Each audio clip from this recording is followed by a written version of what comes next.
Shalom, shalom. Welcome to the Chai Center and welcome to the Chai Academy.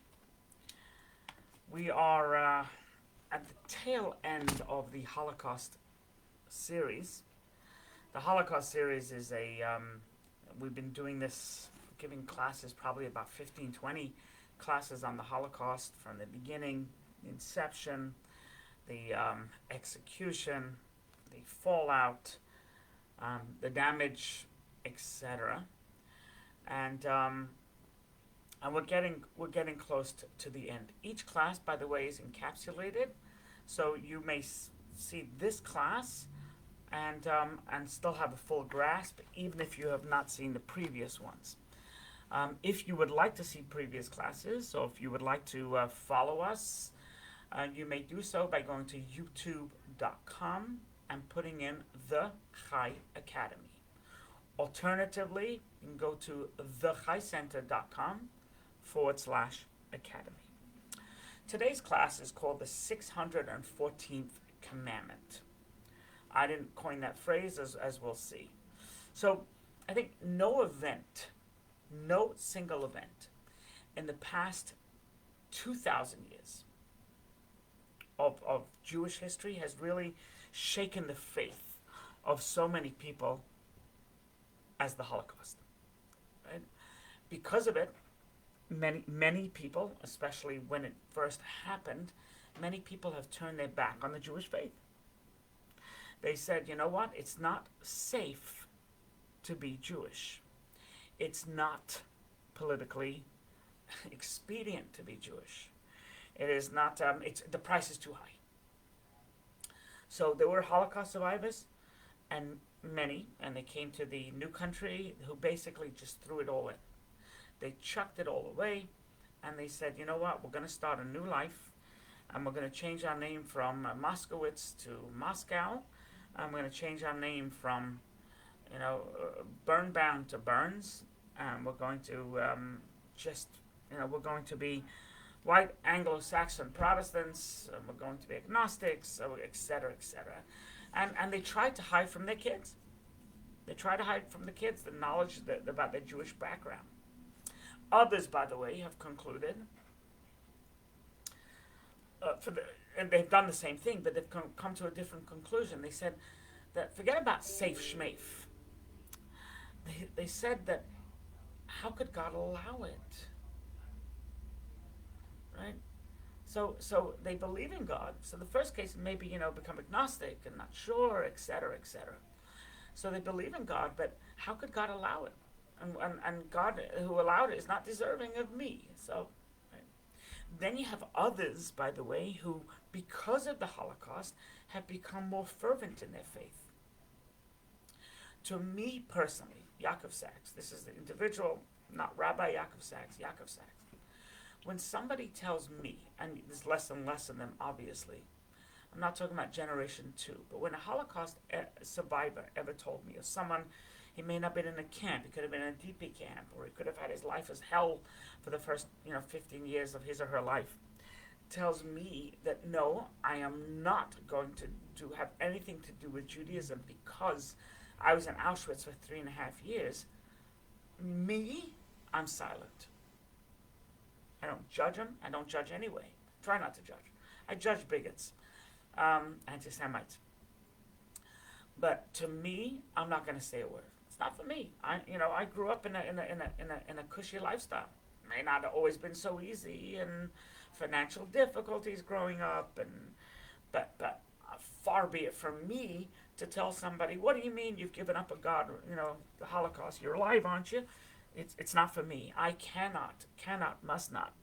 You know who can? So there were people who Holocaust survivors, fellow Holocaust survivors, who met other Holocaust survivors. And when they told them, I don't believe in God, I want nothing to do with God, because look at my tattoo, my number from Auschwitz. And the other Holocaust survivor says, well, I do believe in God. And look at my number from Auschwitz. That is on even ground. Me, I'm not on even ground. So I would never have the audacity to tell somebody. I just live my life and live it to the best way I can with the highest integrity, I can muster definitely at the moment. Now, so basically not worth living as a Jew because of the Holocaust. Once again, there are others who said no, how can we not live like Jews? How can we not be more involved? How can we not go to synagogue? Hitler tried to deprive this from all of us. So if we cannot be Jews now, when can we be Jews? So, and there's a battle, and it has ironic consequences to this whole sordid story. But there's a Jewish philosopher, and this is how I want to talk about today. A Jewish philosopher. His name was Emil, and his last name is Fackenheim. I know it sounds like a curse.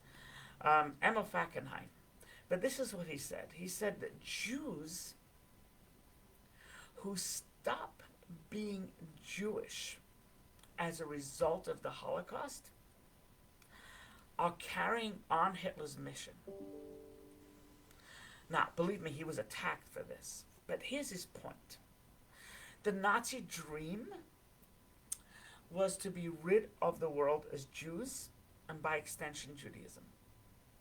Right? It's Hamas's dream as well, by the way. In their charter, number 7, the number 7 of their charter, it's the same idea. So he took this, so the Nazi dream was to get rid of Jews and by extension Judaism. And therefore, if Jews choose to assimilate and to ignore their Judaism, they are posthumously fulfilling Hitler's wish. He says, so Emil Fackenheim says, therefore, in response to Hitler's attempt at eradicating Jews and Judaism, he says he came up with something called the 614th commandment. So we know there are 613 commandments of the Torah. There's 248 positives, you shall do. There's 365 negatives, thou shalt not do. And he said there's one more, and it's a negative one, and means not to grant Hitler any posthumous victory. So that was Emil Fackenheim's, he was a philosopher, and that's what he posited. Now, on logical grounds, by the way, we're not talking about emotional grounds, we're not talking about spiritual grounds. On logical grounds, Emil Fackenheim's 614th commandment doesn't make an iota of sense, right? Whether a Jew affirms, right, or does not affirm, for that matter, his Judaism, or involvement in Judaism, should not be on Hitler's reaction to Judaism, right? In fact, there was another philosopher who took Fackenheim to a test, and his name was Michael Wischergrad. So I may be pronouncing his name wrong. So he says he criticized Fackenheim greatly, and he posited as follows: that if Hitler had murdered stamp collectors, Mr. Fackenheim, would we now have the obligation on everybody to be stamp collectors? So Hitler wanted to eradicate Jews and Judaism. Do we have the obligation now to be Jews and Judaism? Emotionally, Fackenheim is correct. Absolutely correct. Right? Because what he did was he captured the mood of so many people, including the greats, and he captured also contemporary Jews, liberal-minded Jews, secular Jews. A lot of them agree with Fackenheim, right? And so even because what they believe is even if one is angry at God, even if one is furious about what happened, and I'm not saying you shouldn't be. right? Even if one feels that anti-Semitism may triumph once again, and my goodness, I mean, look what's going on in Times Square, in Kentucky, in Israel, in Toronto, Montreal. Holy moly, I don't know if you read up on that. In LA, right? We said one must live as a Jew. So that captured a lot of people. You gotta live as a Jew. And to do otherwise would allow anti-Semites to win. In other words, to complete Hitler's work. So he's I'll tell you a few grades, and there's not necessarily a parallel between the grades, but just bear with me. I once heard Rabbi Shlomo Kalbach, who's a musician, ordained rabbi, very wise man, and he was a great orator, and he was a musician with a guitar, and he composed most Jewish songs, all in B minor, by the way, you've heard of most of them today. He was a precursor to Debbie Friedman, and he said as follows: every child, every soul that comes down to the physical world, every Jewish soul that is born to a Jewish mother and father is a replacement for the souls lost in the Holocaust. And therefore he says that have babies, bring children into the world, replace what we've lost. In that same vein, the Lubavitcher Rebbe echoed that we have a job to do. We've lost 6 million. We got to step in their shoes. Think of the light that can be shared, that would have been shared by 6 million Jews. Think of the mitzvahs. Think of the goodness. Think of the charity offered. Think of the, if you think about Jews in the world, right? The UJA, which is United Jewish Appeal, look how much money they raise and look how much good they do with it. Right? Look how much what they do. Think of the Jewish hospitals. Just think of the incredible things Jews do with their money. The tishes and the YUs, etc. And think about what we lost: the talent, the money, the saintly acts, the spiritual acts. Think how many shofar blowings will not be heard. The Rebbe says we gotta increase it. We gotta increase it. We cannot bring them back. Yeah, you can have kids and bring them back. By the way, it's only recently that we've regained our numbers since the Holocaust. Only recently. We were 12 million or 13 million during the Second World War. We're 14 million now. When I say we're 14 and a half by great leaps and bounds, we're nothing. I mean, the great anti-Semite Gigi Haddad has 66 million followers. 66 million people who hate you. Can you imagine? So we definitely have to step up to the plate. We have to make up for the lost mitzvahs, right? So we have to believe in God or not. You as a Jew have to make that impact. Believe in God or not, even if you're not Jewish, a moral citizen was killed. Morality was truncated. We have to do everything in our power to bring morality back in the name of the 6 million, in the name of the more than 6 million. 6 million were Jews, but you know how many lives were lost? How many multiple millions of lives were lost of good people? I'm not talking about bad people.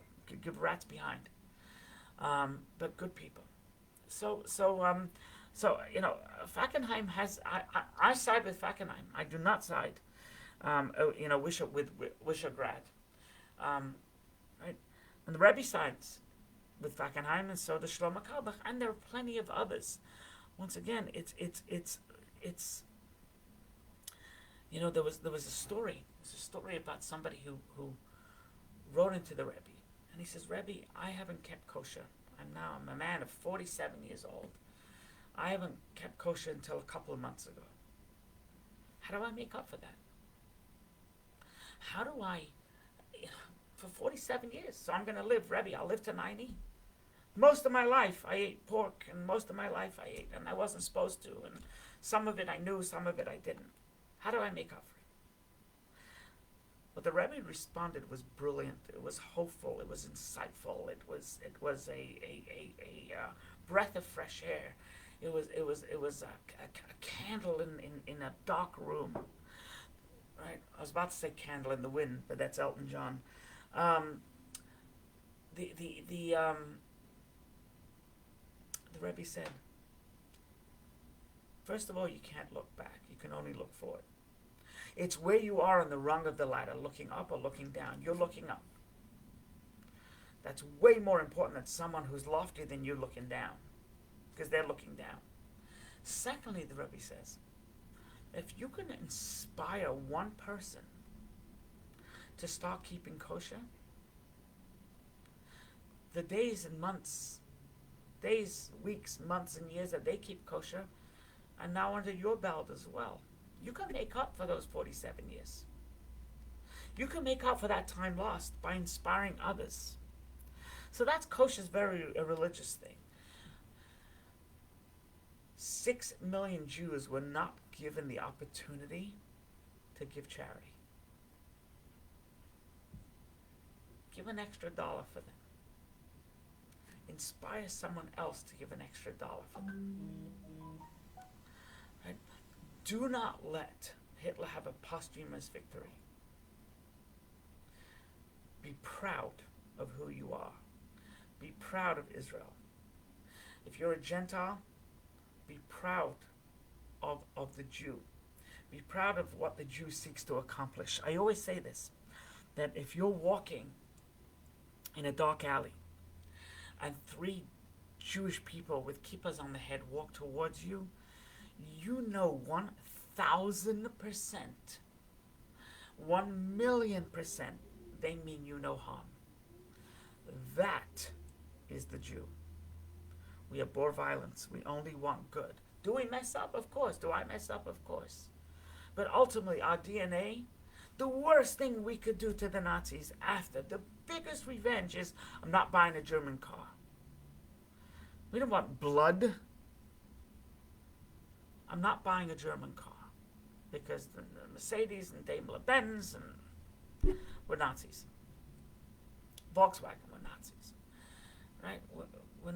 Be proud of who we are, what we stand for. By the way, on the flip side of the same coin, you pass in a dark alley and you pass 3 thugs wearing kaffirs, you're going to be petrified, Jew or not. Right? But that's not who we stand for. That's not what we operate. Right? Are there Bernie Madoffs of the world? There absolutely are, and they are condemned. Is there a bad IDF soldier that would kill even when the threat has been subdued? Yeah, it's a bad egg. Right?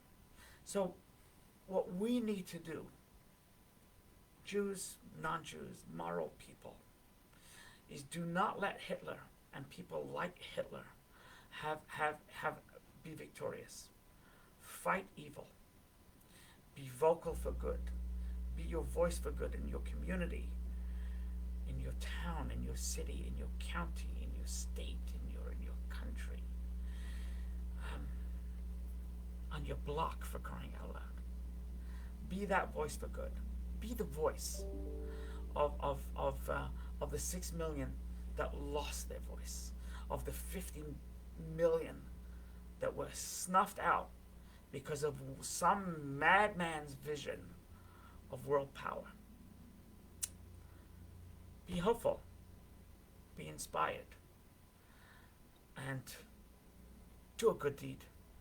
I don't care if it's religious, if it's between man and God, interpersonal. Do a good deed. And let's make up for some lost time and for some lost people. God bless. Shalom, shalom. Comments can be made here. I could also be reached at rabbi@thechaicenter.com.